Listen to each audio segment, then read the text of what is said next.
Good morning, church. Numbers 13 in the Old Testament is a significant chapter because this is going to be the turning point for the Israelites who are now in the wilderness.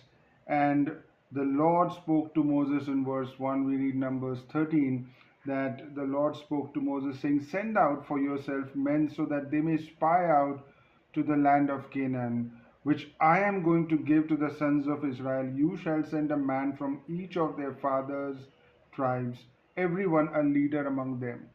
And we know this story where the 12 spies are sent to this land of Canaan from the wilderness.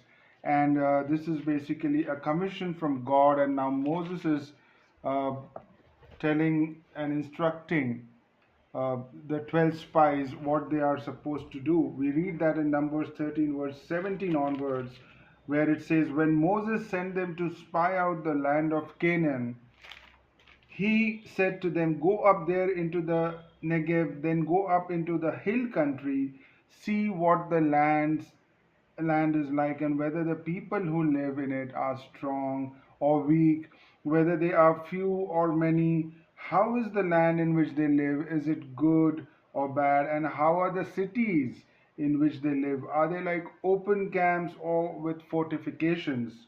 How is the land? Is it fat or lean? Are there trees in it or not? Make an effort then to get some of the fruit of the land. Now the time was the time of the first ripe grapes." So Moses is asking them on the on finding out the details, and it's a great thing that it is well to know the strength of the enemies. And Moses is making sure that he is able to assess what is there. If there is an enemy occupying that land which God had promised them, then it is good to find out and know the strength. The spies are to go and search the land. It is a very similar commission, like how Jesus gave the commission to the disciples in Matthew 20, 28 verses 19 and 20. We know the Great Commission where Jesus says, "Go to various parts of the world and talk about the gospel." So it is a commission where God, whenever He is asking us to go, we know for sure that He's going to equip us. But we see that not all 12 spies look at, although they look at the same things, they don't have the same report. So we see that in verse 28, or we'll read verse 27 and 28. "Thus they told him and said, We went into the land where you sent us." So they're giving the report now, they're back. "We went into the land where you sent us, and it certainly does flow with milk and honey, and this is its fruit. Nevertheless, the people who live in the land are strong, and the cities are fortified and very large. And moreover, we saw that the descendants of Anak there." So this nevertheless word is a word of unbelief. They do give a report that yes, it is definitely a land of milk and honey.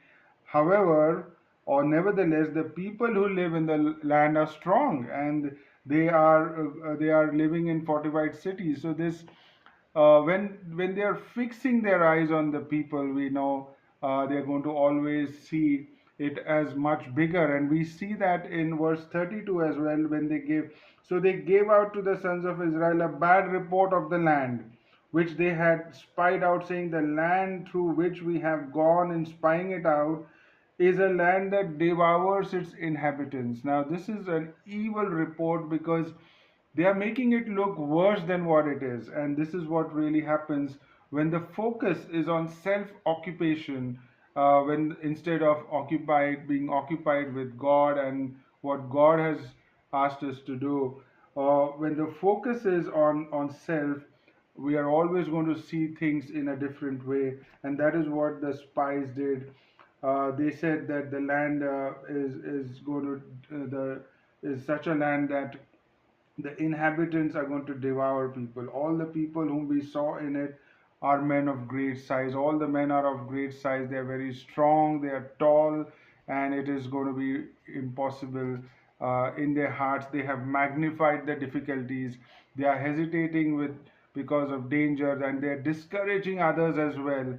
And this breeds unbelief. So this unbelief is contagious, and we get we get affected by it when people around us are showing unbelief, or we are showing unbelief, and that is what happened. It cripples the devotion and of others, and that is what happened.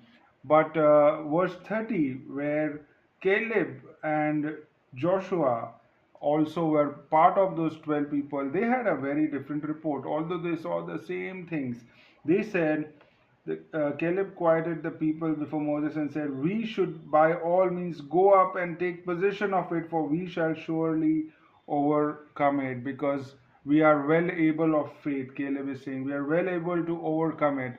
The man of faith who looks to God and remembers what he is able to do exclaims, "We are well able to overcome," like Caleb. The faith look difficult, but when we are looking straight in the face of God, then we can very easily look at the face of man and not get scared of it. It is they were not ignorant; they were leaning on the God of Israel. It is not like they were reckless. It is not that they were in denial. They saw exactly what the other 10 spies saw, like Joshua and Caleb, but they had the faith because they were able to see that this command is from God, and they wanted to honor God. And this is a great lesson, because if you look at it from all the entire generation that was part of this story in the wilderness, none of the men could make it to the promised land. Only Joshua and Caleb got the honor of entering the promised land, and they lived there to tell the story. This is a great encouragement for us, the faith of Joshua and Caleb.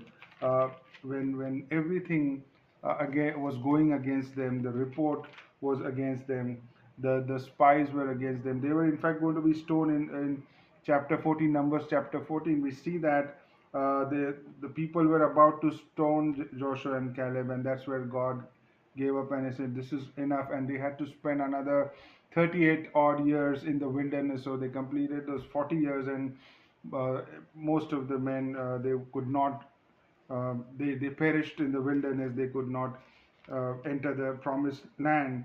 And this verse, uh, chapter 14, verse 9, is a very encouraging verse where it says, "Only do not rebel against the Lord, and do not fear the people of the land, for they shall be our prey. Their protection has been removed from them, and the Lord is with us. Do not fear them." They could see something what God is doing, which others could not see. uh, Joshua and Caleb were able to see that although these people are strong, so they were seeing what the other spies are seeing, but they could see that the protection was removed, and God was with them. So definitely there was no reason to fear. They were saying, instead of rebelling against the Lord, we should just follow what God is saying. And definitely we're going to, if the Lord is pleased, verse 8, chapter 14, if the Lord is pleased with us, then he will bring us into this land and give it to us, a land which flows with milk and honey. And so is our life. When God is pleased with us, God is commissioning us on something, and there can be a lot of hindrances, and it will test our faith. But we will also be able to see, because of our faith, we will also be able to see what other people around us are not seeing, and we are able to see. Amen.